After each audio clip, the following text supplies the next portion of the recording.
En la clase de hoy vamos a comenzar a ver otro tipo de redes neuronales, que son las redes neuronales con funciones de base radial. Volvemos al problema del XOR, que nos dio bastantes problemas propiamente y ya lo hemos podido solucionar con el perceptrón multicapa, pero es interesante volver a analizar la forma en que encontramos esa solución, porque nos sirve para ver otras alternativas que justamente vamos a proponer con las redes que vamos a ver hoy. ¿Se acuerdan? Teníamos que en el caso de dos entradas verdadero o dos entradas falsa, el XOR tenía que dar falso, y en el caso de que una de las dos sea verdadera y la otra falsa, teníamos el XOR que nos daba verdadero. Habíamos logrado solucionarlo poniendo tres neuronas. Una, ¿se acuerdan? Hacía una separación ahí, otra ponía la recta de decisión ahí, y la tercera hacía una combinación de estas dos regiones de decisión para dar verdadero en toda esta zona y falso afuera. De esa manera habíamos podido resolver con tres neuronitas nomás el problema del XOR. Veamos un poco más cómo se conforman estas regiones de decisión. Esta zona, donde, ¿se acuerdan? Era el lugar en donde la función signo cambiaba, o sea, pasaba de -1 a +1, o luego habíamos utilizado también la función sigmoidea. Tiene una forma que podríamos tratar de graficar en tres dimensiones, pensando que es -1 en toda esta zona y de pronto, si fuera la función signo, se hace +1. Podríamos pensar que tenemos un papel que está doblado, hay una parte en la que sube con esta forma de la sigmoidea. Fíjense que acá estaría la parte central de la sigmoidea, acá estaría el +1 y acá estaría el -1.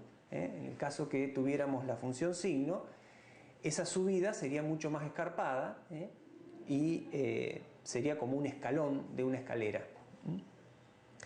Esta forma de la sigmoidea es similar para todos los casos y depende de donde nosotros podamos poner la recta, se va a girar en un sentido o en el otro. Con estas sigmoideas y solapando estas regiones de decisión que ahora dibujamos en tres dimensiones, es que habíamos logrado formar esa franja con una región de decisión y con la otra región de decisión. Por ejemplo, acá tendríamos una de las dos neuronas que está haciendo esa región de decisión. Acá teníamos la parte del +1 y acá teníamos la parte del -1.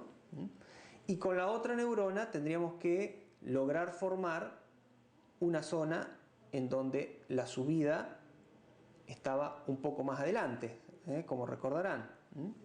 Entonces, finalmente, con estos dos papeles doblados que tenemos acá, es que la tercera neurona estaba armando la región de decisión que dejaba la zona intermedia como +1 o verdadero. Lo que podemos pensar es que no necesariamente las funciones tengan que tener esa forma sigmoidea, sino que quizás podrían tener una forma más interesante, por ejemplo, la de un círculo. Si nosotros pudiéramos encerrar la zona que nos interesa con un círculo, entonces podríamos clasificar directamente todos los patrones o todos los datos que estén adentro de ese círculo como una clase y todos los que estén afuera como otra. Esta es la idea de cambiar las funciones sigmoideas o la función signo por otras funciones que tengan una forma radial, en este caso, y de ahí proviene el nombre de las funciones de base radial. Entonces, en lugar de tener algo así, que era la función sigmoidea, ese papel doblado que nos imaginábamos antes, vamos a pasar a tener funciones que tienen en tres dimensiones una forma algo así, como si fuera una distribución gaussiana en dos dimensiones, pero bueno, en general puede ser cualquier función radial. Radial se llama justamente porque tiene este radio, que es el que va cambiando con la distancia al centro. La idea ahora es poder armar redes neuronales que en lugar de tener función de activación sigmoidea tengan otro tipo de funciones de activación. Lo que podemos hacer es tener estas funciones radiales, en lugar de ser esas sigmoideas que generaban una especie de hiperplanos un poco doblados, tener esas funciones radiales y separar regiones del espacio de soluciones que nos interesan, y después utilizar alguna función, podría ser sigmoidea o de o lineal, en la salida que una a esas funciones de forma circular. Entonces vamos a ver así estas funciones de base radial para las redes neuronales. Originalmente se utilizaban para aproximar funciones, se entraba un vector de entrada, como hicimos antes también, de números reales, serían las X, en R a la N, es decir, que tenía N dimensiones, y se buscaba obtener una salida única, que como vimos después nosotros podemos agregar varias neuronas en la salida y obtener varias. Esa función era la que tenía que cumplir nuestra red neuronal, aproximar funciones. Fíjense que esta salida es una salida real. Estamos hablando de los orígenes de estas redes de funciones radial. No se originaron o no fueron originalmente motivadas como el caso de las neuronas del perceptrón simple, que tenía que dar más 1 y menos 1, sino que se buscaba aproximar una función que tenía valores reales, continuos, en un rango determinado cualquiera. Entonces, para hacer esa aproximación se propuso utilizar unos pesos, que vendrían a ser los equivalentes a los pesos sinápticos, y alguna función, esta sería nuestra función de base radial, que mide, fíjense, mide una distancia entre nuestro patrón de entrada y un vector de medias que ya tiene la base radial, y lo pasa a esa distancia, la pasa por algún tipo de función no lineal. En particular se suele utilizar como función phi, esa función no lineal, la gaussiana, pero bueno, puede haber muchas otras diferentes, ¿no? Nosotros vamos a utilizar esta función gaussiana, que es de las más utilizadas y la más sencilla. Acá hay un ejemplo de cómo estas funciones gaussianas sumadas pueden verse en dos dimensiones. Acá tenemos una de las dimensiones, acá tenemos la otra de las dimensiones, y estos picos serían los centros. Si yo trazo acá las dos coordenadas, este vector de medias o centroide estaría aproximadamente en 8, 2. El vector mu s estaría en 8, 2. Ese sería el mu. En cambio, este otro que está un poco más acá arriba, si yo trazo acá y acá, estaría más o menos este otro mu, este vamos a llamarle mu 1, este vamos a llamarle mu 2, sería el de la otra neurona, estaría más o menos en 7, y acá tenemos 7. Esos serían los mu de los que estamos hablando. Y por supuesto tenemos acá otro más y otro más, tenemos varios ahí que están sumados. Ahora vamos a ver un poquito más cómo es la arquitectura de esta red neuronal. Ustedes ya se la pueden estar imaginando. Tenemos las entradas, como siempre, donde por ejemplo tenemos x1, x2. Vamos a tener una capa radial. Esta va a ser la primera capa, que puede tener muchas neuronas. Yo acá estoy dibujando solamente 4. En esta capa radial van a estar las gaussianitas. Ahí van a estar las gaussianas. Y acá va a haber pesos sinápticos, como siempre, ¿no? Que conectan las entradas con todas las neuronas de la capa radial.